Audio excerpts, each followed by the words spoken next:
ده خالد بن جاسم بن كلبان، مرتبه السنوي 14 مليون درهم، وده خامس أكبر مرتب في دولة الإمارات العربية.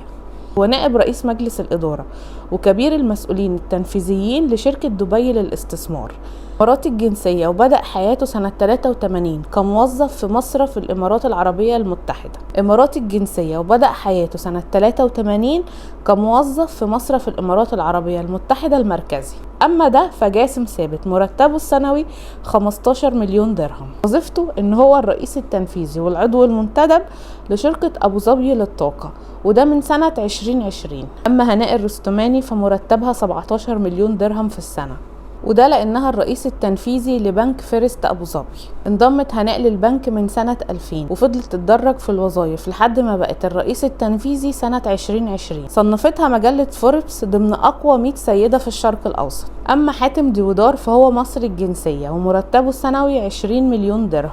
عنده 56 سنة، وهو الرئيس التنفيذي لشركة اتصالات اند في الإمارات المتحدة من سنة 2020. وكده ده يبقى تاني أكبر مرتب في الإمارات المتحدة.